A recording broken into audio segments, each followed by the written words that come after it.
Hey guys and girls, it's Blackjack with 396 Guitars. We got a Fender Stratocaster on the bench today.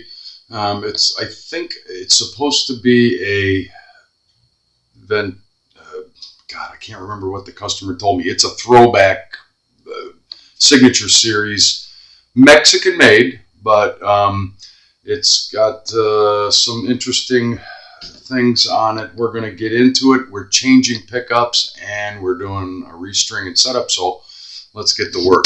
Sorry, I got a little tongue-tied there. It's some sort of throwback or vintage reissue. It's got a single ply pick guard on it. What we're going to start with right off is we're going to desolder the pick guard, get it off the control plate pick guard Fender. Just so I can work with just that on the bench to replace the pickups. We're putting in pure vintage 57, which again goes with the theme of the guitar. We're going to test the output. A customer requested that we test the output of these and compare it to these. Not that matters a whole lot. I'm sure these are a big upgrade from what's already in the guitar. I don't get too much in a twist over that stuff. A couple of interesting features. Typical setup, 5-way switch, but it's got a push button volume. In the center of the volume, it's got this big stacked volume pot on it. I believe what it does in the 4th and 5th position is it in the middle and back position, bridge, and middle pickup, it either phases or splits them. You can't really split a single coil, but I think what it does is it's like a phase switch. So we got the solder iron. You guys can correct me on that. I didn't do my research, so bad Blackjack. All I want to do is get the output jack taken out.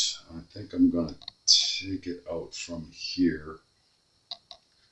Probably would be the easiest. They both go to center lug and then to ground. Yeah. It's just easier to remove the whole pick guard than try to do that with these 2 wires attached, 3 wires, the output jack and the bridge ground. Hang in there while I get positioned. Come out of there, you. Where are you? Oh, there we go. Came out of the hole. Bear with me, I've had a weird day. It's one of those days that just kind of throws you off. So, tin your solder iron tip. Am I even in the video? Let me move it down a little bit, since the work is going to be done over here. Yeah. Tin your tip. That will facilitate getting these wires off easier.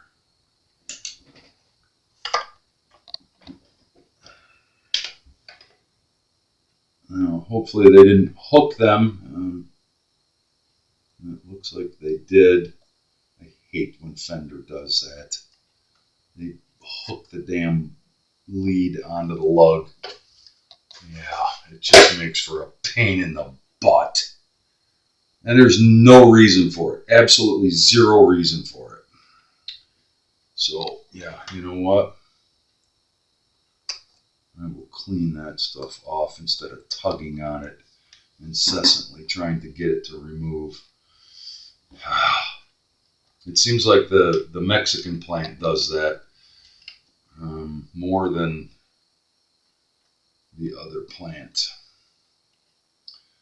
We need to get 2 of these wires off, which is the ground, bridge ground, and there, right there. Hopefully this will just pop right off from back of the tone pot. It's just if it doesn't, there's a huge glob of solder on there, like obscenely large, and that's just going to make for a mess. So yeah, again, snip it off close, and then we'll reattach our grounds there at the same point.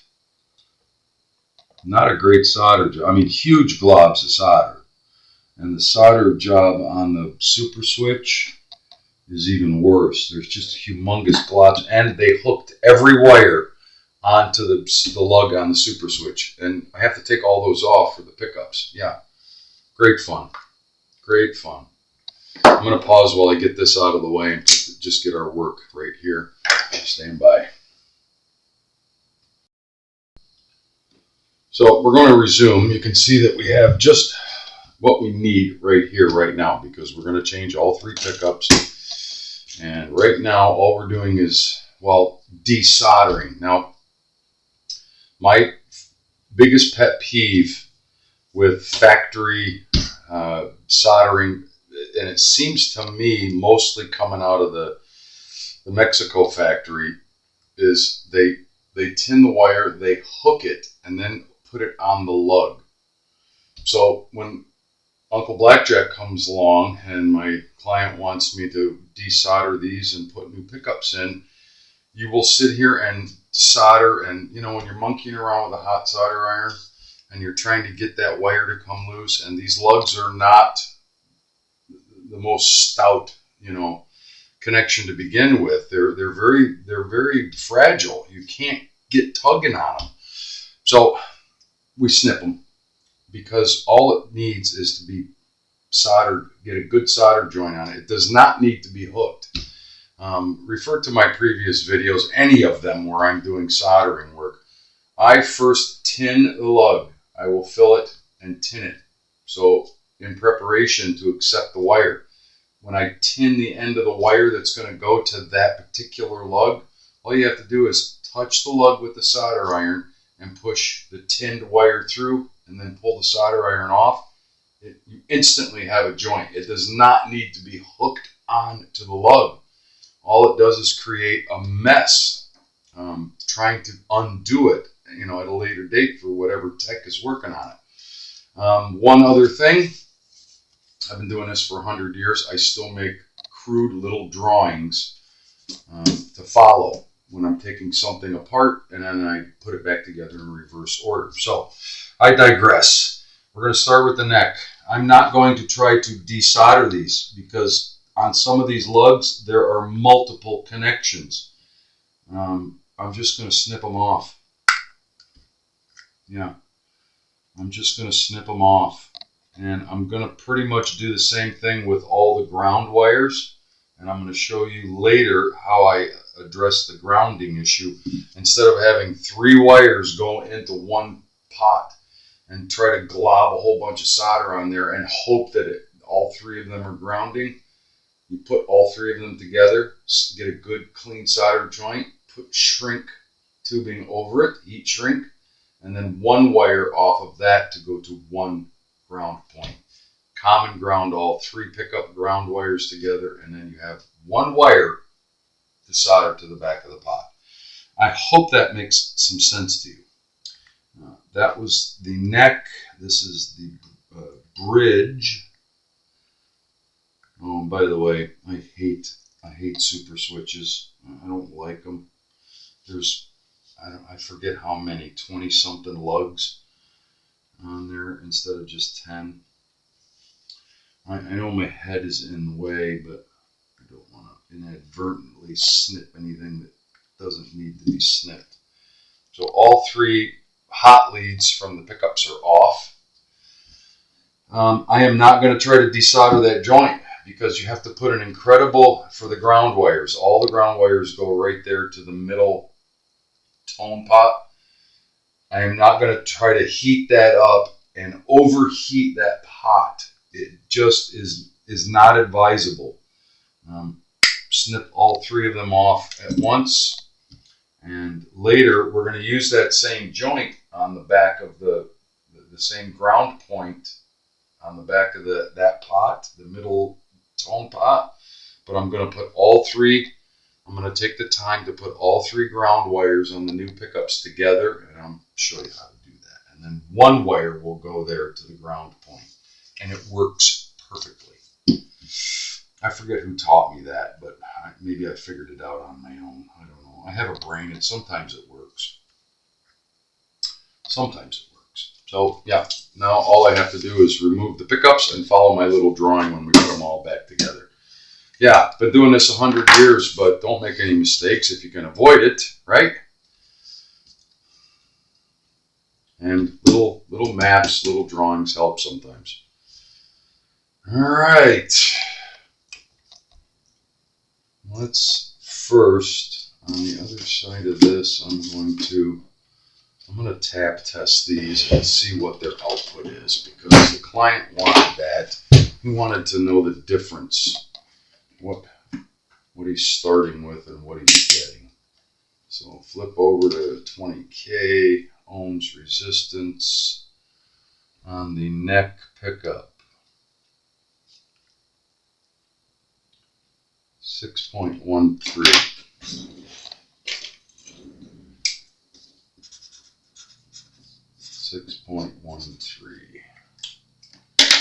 On the middle,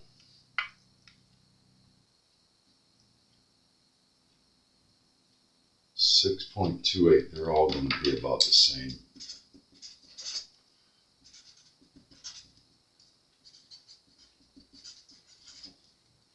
And bridge, survey says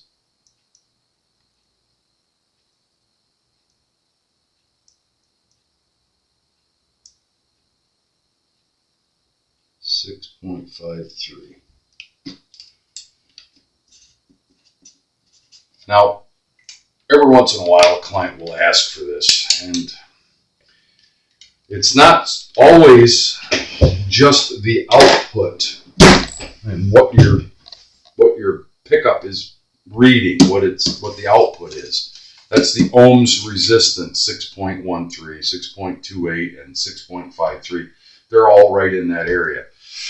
That doesn't always mean hotter or, it's a better pickup or it's going to be a warmer, this, that. It has a lot to do with the internals and how they're wound, what kind of wire they used. There's a lot of things that go into pickup technology. I don't claim to know all of it because I have never wound a pickup myself, and I won't. That's a specialty kind of a job, and it's, let's just say it's above my pay grade. But we are going to compare to see. Stand by. I got a timer going off. I got something cooking, cleaning parts. Stand by. Sorry about the interruption. I have some parts for a bridge on a different job in the other part of the shop, and they're kind of sitting in a magic solution that I cook up. And I put it on vibration so it takes all the corrosion and stuff off to get them ready to go back into the instrument. Taking an old gunky bridge basically and cleaning it up and reusing it. All right, what do we got going here? Well, are they going to tell me which is which here, or are they going to make me guess at it? Sorry about my head. They have not clearly marked them, so I have to keep them in order.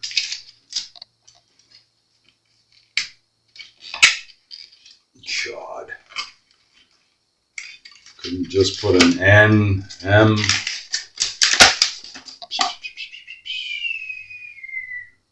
Yeah, they didn't mark any of them.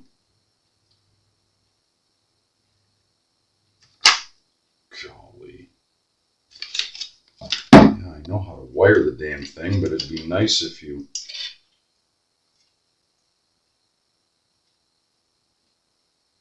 This one, all it says on it is 5/7. 5/7, 5/7. So I'm going to assume in that they came out of the package in this orientation: neck, middle, bridge. Jesus. Maybe it doesn't matter. Maybe it doesn't matter. I don't know. But what I do is neck, middle,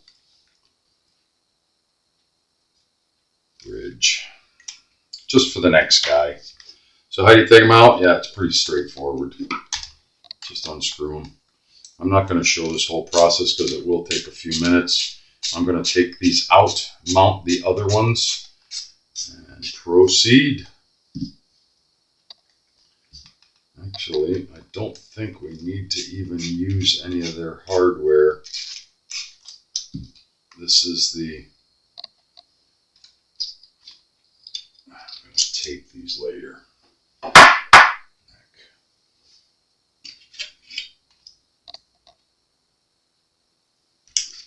Yeah, they all say 57 on them. There's no other marking. There's no other notation. So, well, whatever. We can use the same hardware that's in there.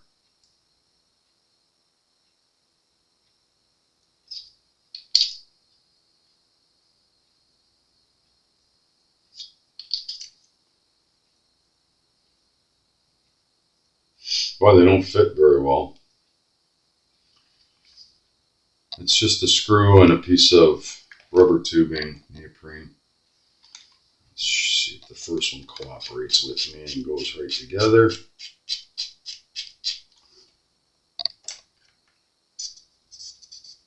Sometimes you have to poke a hole in the bottom of the pickup to get it to start.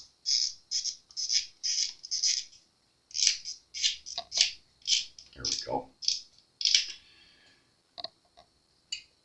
They're kind of self-tapping. You just got to get them to start.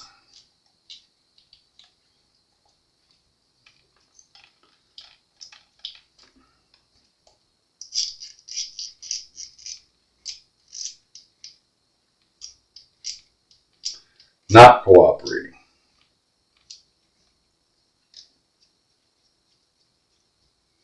I hate to put a power tool on it, but sometimes that's what helps it start. Here we go. You want it to be snug. You don't want to be able to have it come loose on you. There, that's the first one. That's the first one. 57, vintage. Stand by. I'm going to mount the other ones and then show you how I wire it up. All right, so quickly we got the pickups mounted, and these two I put a zip tie right there. These are our grounds, and I color coded our neck. Is a blue tape here, blue tape at the other end so that I don't get confused. The middle is going to be the black, and I put a little red mark on both ends of the bridge. I cut them to length. Now all we have to do is tin the ends and attach them. And then we're going to do the ground.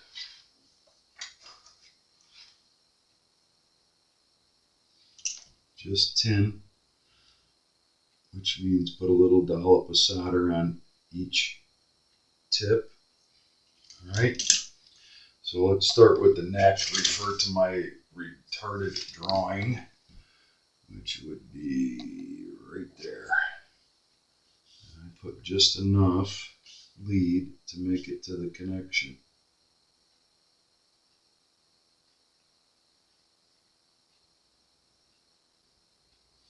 I know you can't see that, but all you have to do if you tin your wires properly is just tap it, just touch it to the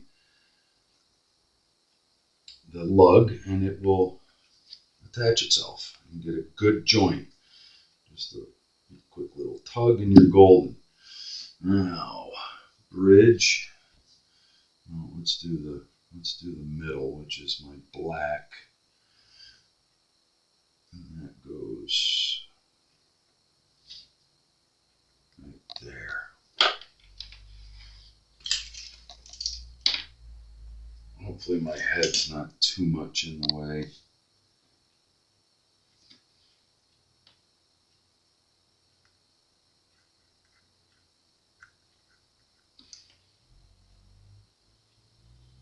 And make sure you're attaching to the lug that you want and only the lug that you want. There isn't any bleed over or it's touching somewhere else. You don't want that. All right, come here, you. Right where I can see you. I am going to carefully bend that lug out of the way. Oh, we're good. So those two are in. Now, it's critical that you kind of route your wires so that they're out of the way. They're not sticking out here somewhere where there isn't a body route. They have to fit snugly down into the cavity. That's why we zip tie it here, and then we just kind of get them tucked underneath right close to where we know there's a cavity route right here. All right, now the bridge goes right there. Last one for the hot leads, and then we're going to do our common ground to have one lead go to the back of the pot, the ground.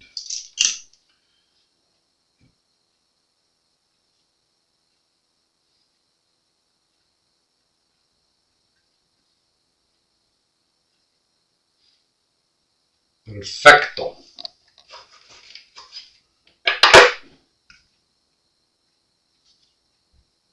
And then route your wire. Just get it snug and out of the way of everything else.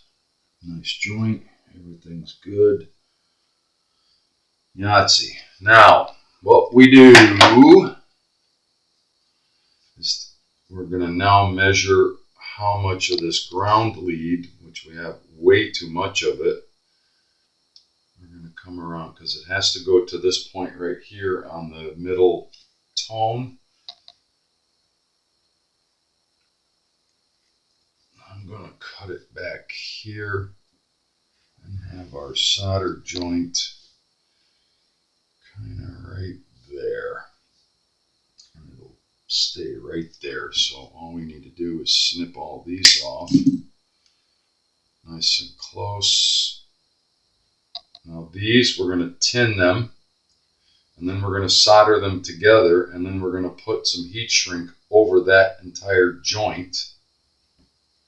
And then we're going to put one wire from all three of those to the back of the pot to complete the ground. If any of that makes any sense. Instead of trying to, as I said before, ground this wire and then solder that wire and then solder that wire, and they all go to the same point. So every time you're heating it up, you're overheating the back of the pot, number one.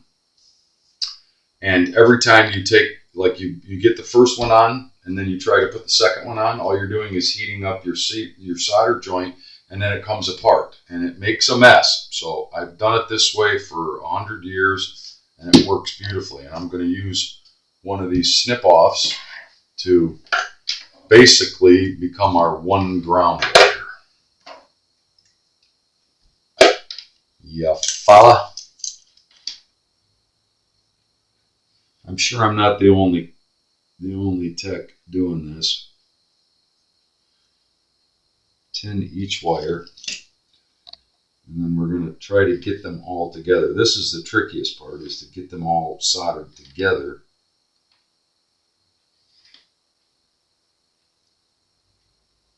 First you do two of them, then you add the third one, and they just have to be a joint. They don't have to be a big glob of solder on there. They just have to make a connection.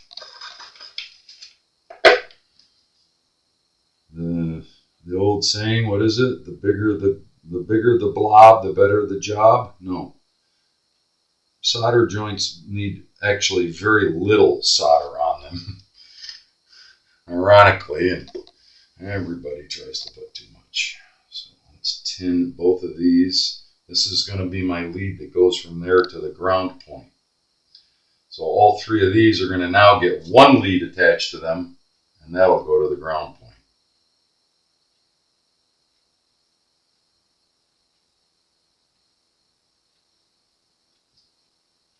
Same thing, we're going to tin each end.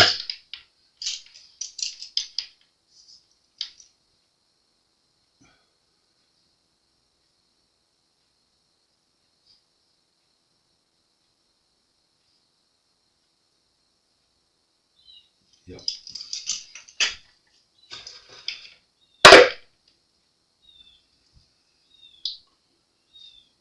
So let's put this one there. It's got a nice dollop of solder on it already, which is going to facilitate the joint, completing the joint.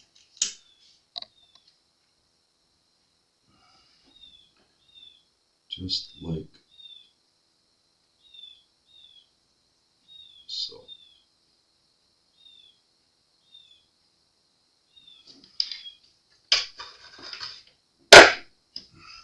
And just make sure that everything is a nice solid joint. That gentle tug does not pull it apart. Okay, so once that's done, I gotta find some. I have some shrink tubing somewhere. It's big enough to go around those three.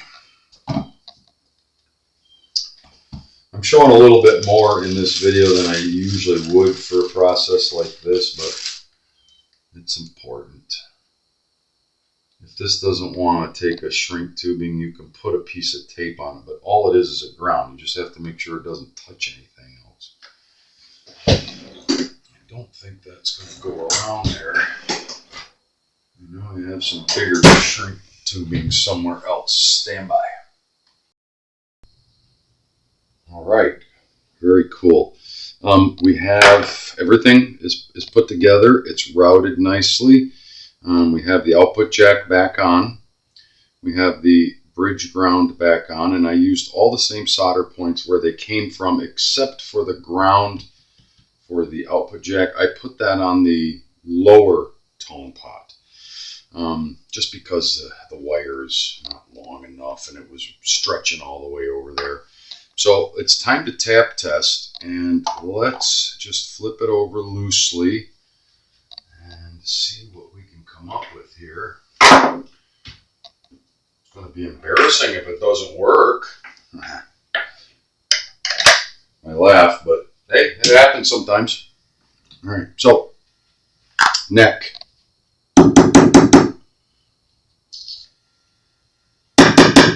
Very good. They sound hotter already. Neck middle, tone. So the push button on the master volume doesn't work in either position by themselves. Just middle, tone, perfect. See? Not until you get into the fourth position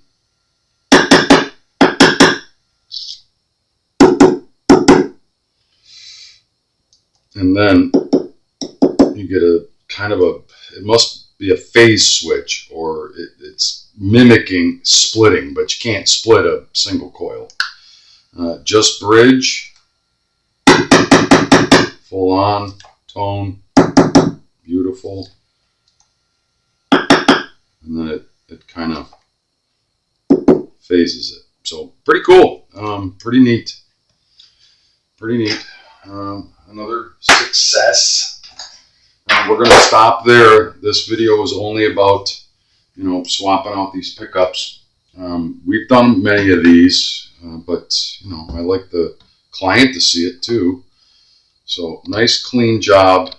And if we do this, if I did what I what I'm supposed to correctly, everything should fit right in there and just kind of plop down like so, and you're golden. And if you feel anything under there, there must be something in the way, like right there, or it could just be that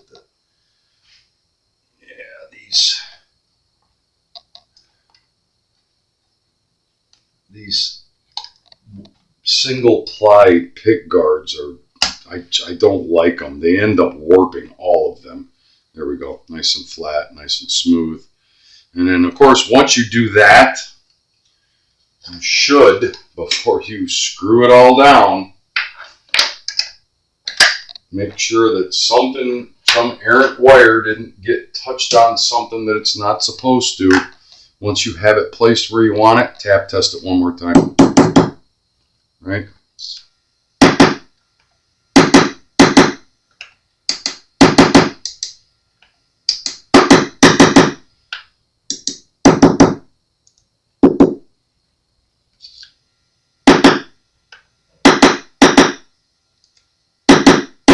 Beautiful.